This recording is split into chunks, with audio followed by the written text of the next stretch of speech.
लोग कुछ काम करते हैं नहीं, बस हिंदू मुस्लिम, हिंदू खतरे में है, हिंदू खतरे में है। जहाँ 80% हिंदू हैं, प्रधानमंत्री से लेकर राष्ट्रपति, हर राज्य का मुख्यमंत्री, 4 राज्य छोड़ दें तो हर राज्य में मुख्यमंत्री हिंदू, चीफ जस्टिस हिंदू, हर कोई हिंदू, 80% हिंदू राज्य में, तब पर भी हिंदू खतरा में है।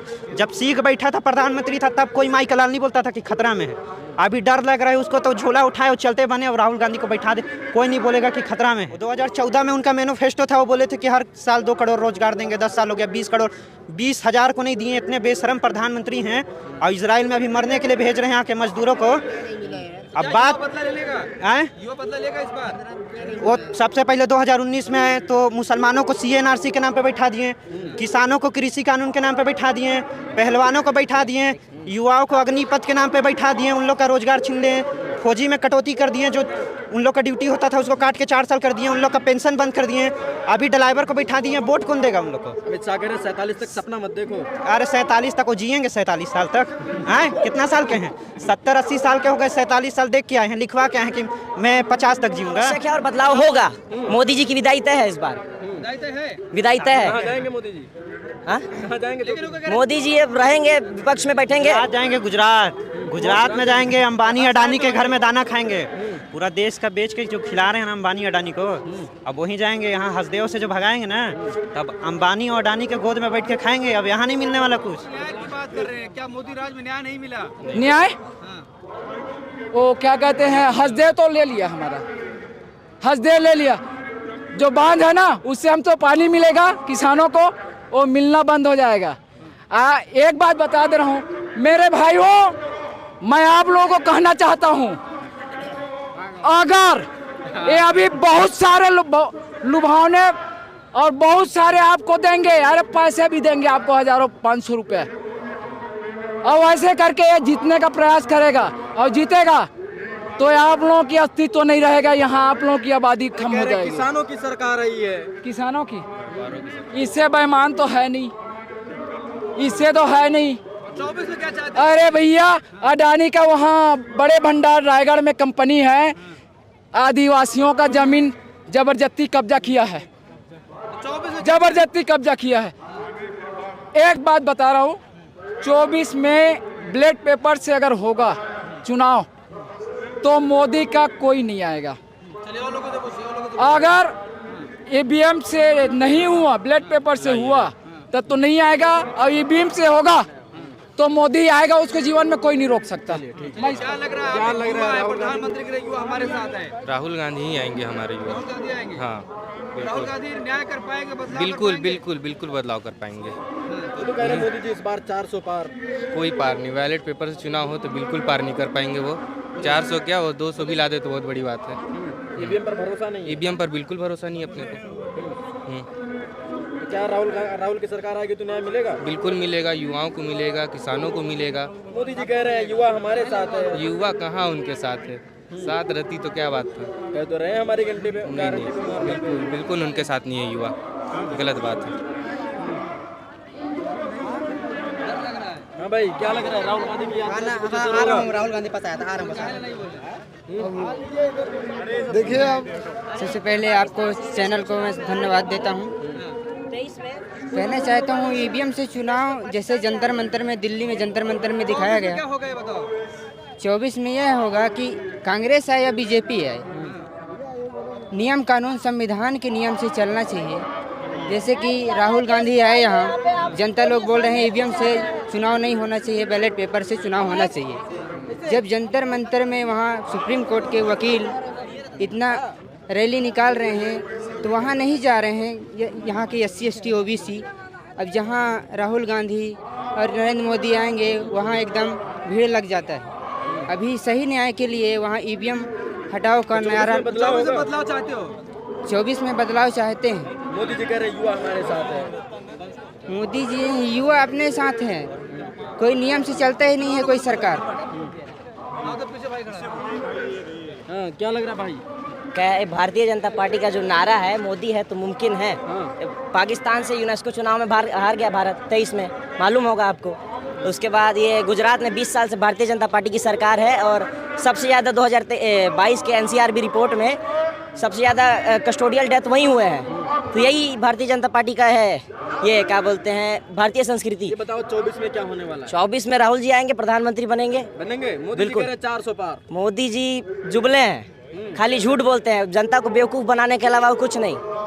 बेवकूफ़ बना रहे हैं, केवल घुमा रहे हैं यूथ को। गरीबों की सरकार है, गरीबों की सरकार नहीं है, हंसदेव काट रहे हैं। 2 लाख पेड़ बहुत होता है, 2 लाख पेड़ काट देंगे, कितना ऑक्सीजन का वो नुकसान होगा। इंफ्रास्ट्रक्चर के नाम पे केवल प्रकृति को नुकसान पहुंचाना, यही भारतीय जनता पार्टी की वो है, माइंडसेट है। मोदी जी कह रहे हैं युवा हमारे साथ खड़ा है, क्या लगता युवा विरोध में है, युवा विरोध कर नहीं रहा है, लेकिन 24 में औकात दिखाना है मोदी जी को, इसलिए युवा शांत है अभी। युवा राहुल जी के साथ है, राहुल के साथ है युवा? राहुल जी के साथ है युवा। भारत जोड़ो के साथ है इस बार युवा, क्योंकि मोदी जी ने कहा 24 में बदलाव होना आवश्यक है और बदलाव होगा। मोदी जी की विदाई तय है इस बार, विदाई तय कहाँ है। जाएंगे मोदी जी? हाँ? कहाँ जाएंगे? मोदी जी अब रहेंगे, विपक्ष में बैठेंगे। गुजरात जाएंगे, गुजरात में जाएंगे, अंबानी अडानी के घर में दाना खाएंगे। पूरा देश का बेच के जो खिला रहे हैं ना अंबानी अडानी को, अब वहीं जाएंगे। यहाँ हसदेव से जो भगाएंगे ना, तब अंबानी और अडानी के गोद में बैठ के खाएंगे। अब यहाँ नहीं मिलने वाला कुछ। बदलाव तय है, बदलाव तय है। अब बोरिया बिस्तर बहान दे, झोला उठा के चल दूंगा बोलता है ना, बहान ले झोला जाने वाला है। छोटा सा देश मालदीव चीन की गोद में जाके बैठा है। छोटा देश मालदीव आंख दिखा रहा है भारत को, यही फॉरेन पॉलिसी है। फॉरेन पॉलिसी के नाम पे कुछ नहीं है। मालदीव छोटा देश चाइना की गोद में जाके बैठा है। उसके बाद ये यूनेस्को चुनाव हार गया पाकिस्तान से। पाकिस्तान की औकात नहीं है कुछ भारत के सामने। अरे लाल आंखें दिखा रहे हैं। यूनेस्को में भारत पाकिस्तान से हार गया, कोई मतलब नहीं है इसका। मोदी जी की फॉरेन पॉलिसी का कोई मतलब नहीं है। इंडिया के जो मजदूर हैं, इजराइल में फिलिस्तीन और इजराइल में जंग चल रहा है, और इजराइल और फिलिस्तीन में जंग चल रहा है, और नरेंद्र मोदी यहाँ के लोगों को वहाँ काम करने के लिए, मरने के लिए भेज रहे हैं। उन लोग का जान रिस्क में डाल रहे हैं। वो 2014 में उनका मैनिफेस्टो था, वो बोले थे कि हर साल 2 करोड़ रोजगार देंगे। 10 साल हो गया, 20 करोड़, 20,000 को नहीं दिए। इतने बेशरम प्रधानमंत्री हैं, और इजराइल में अभी मरने के लिए भेज रहे हैं यहाँ के मजदूरों को।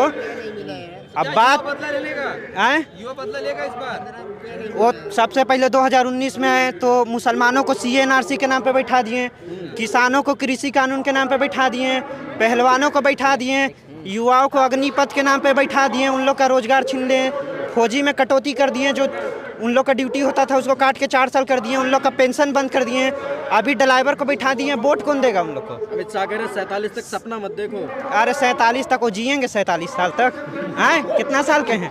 70-80 साल के हो गए, 47 साल देख के आए हैं, लिखवा के आए हैं कि मैं 50 तक जीऊँगा।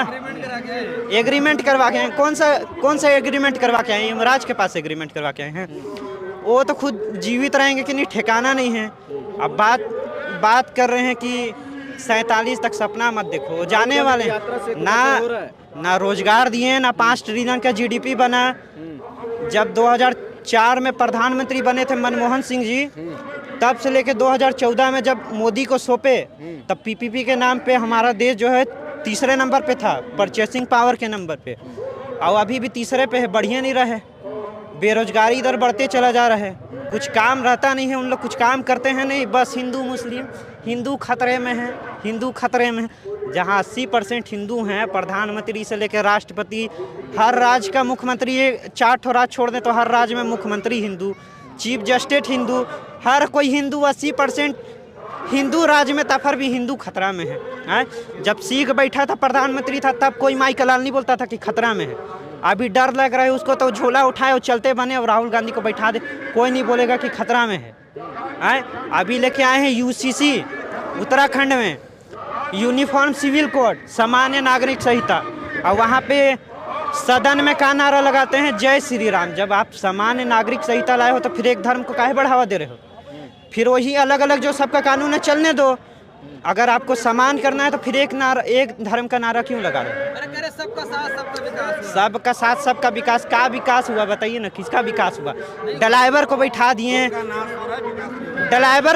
दिए, कृषि 3 काला कृषि कानून ला करके किसानों को बैठा दिए, CNRC ला के मुसलमानों को बैठा दिए, ड्राइवर कानून ला के ड्राइवरों को बैठा दिए, अभी पहलवानों को बैठा दिए।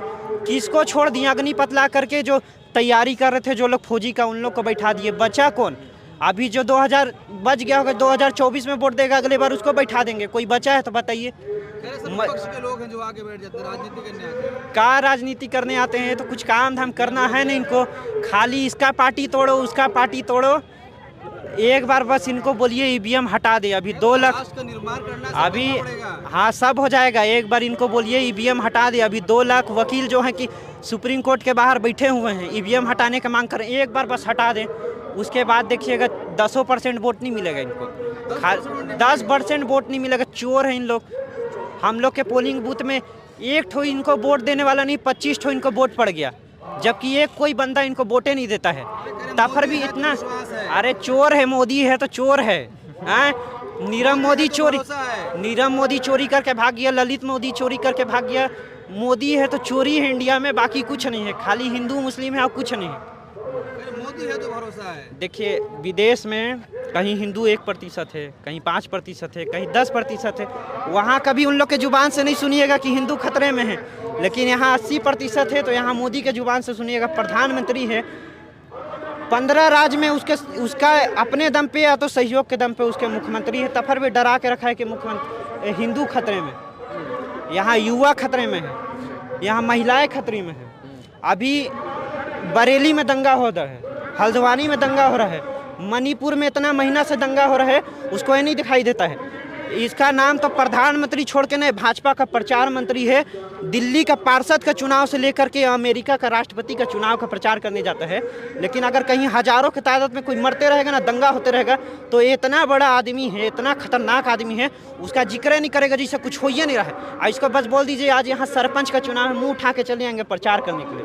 इनको प्रधानमंत्री कम प्रचार मंत्री बोलना चाहिए। प्रचार मंत्री है, खाली प्रचार करेगा, कुछ रोजगार नहीं। अभी हरियाणा का मुख्यमंत्री ये जो है बोल रहा था कि हम युवाओं को रोजगार दे रहे हैं, इजराइल भेज रहे हैं, इजराइल में मरने के लिए भेज रहे हो। इजराइल में लड़ाई हो रहा है, जंग हो रहा है, 12-15 देश आपस में लड़ रहे हैं, वहाँ भेज रहे हैं रोजगार के लिए।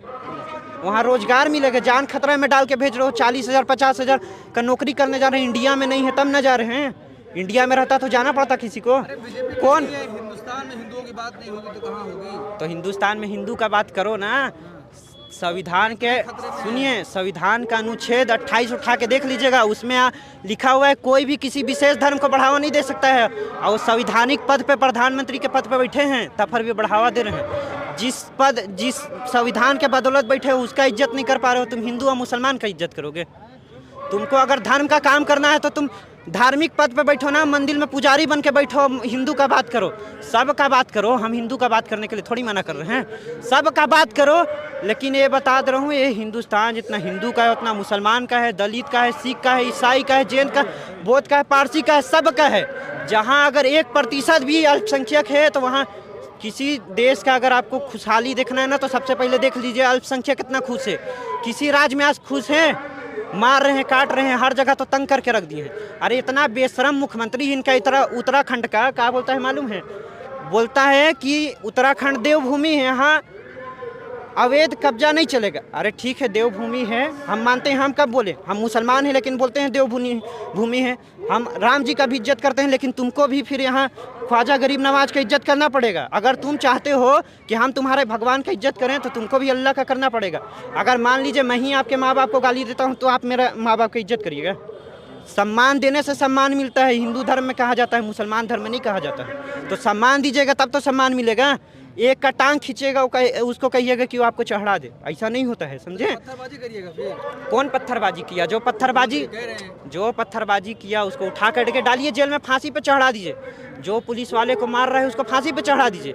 लेकिन जो मुख्यमंत्री ये बोल रहा है एक मुसलमान के बदला 100 मुसलमान को मारेंगे, उसको भी सूली पे चढ़ाइए ना। फिर वो तो दंगा खुद फैलवा रहा है, उसको कहने का काम का था।